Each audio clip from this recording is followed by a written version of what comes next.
Good morning. We are probably in the middle of our confinement period right now, maybe even less than that.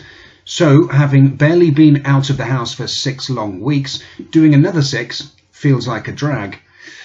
In the peaks and troughs of this corona isolation, this is probably a natural trough.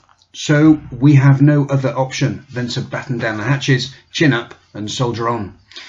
Never mind the economy, the knock-on effects of living and working in isolation on our ability to communicate with others, read non-verbal language and avoid being over-sedentary could be pretty serious for our mental and physical health. Here are just a few thoughts for teachers, pupils and all of those working in confinement, based on self-care during these extraordinary times. When sitting for long periods, working via screens, good posture is vital to avoid strains and stiffness. Be aware of keeping your back straight and shoulders relaxed. Your hands on the keyboard should be in a natural position. The best way to ensure this is to check the height of your chair relative to the table.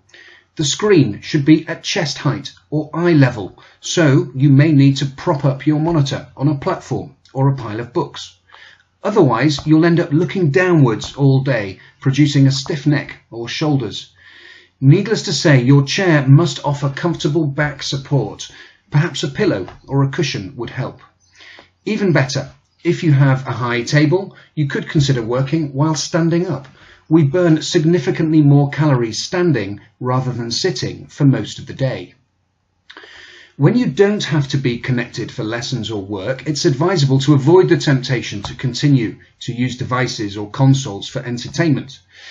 It does not bear thinking about just how many hours we would depend on devices if we were not disciplined about switching them off when we can. Anxiety is heightened by feelings of being out of control. And at the moment, there is so much which we cannot predict and which is beyond our control outside of our front doors.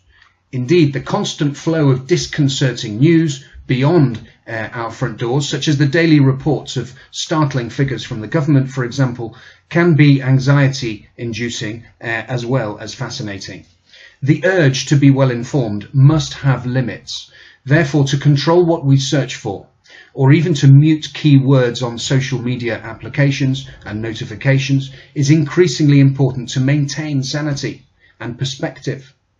Better still, choose a light-hearted film or a documentary to watch, a comedy or a values-based story to enjoy. There is plenty of content on Netflix or YouTube that is uplifting and optimistic.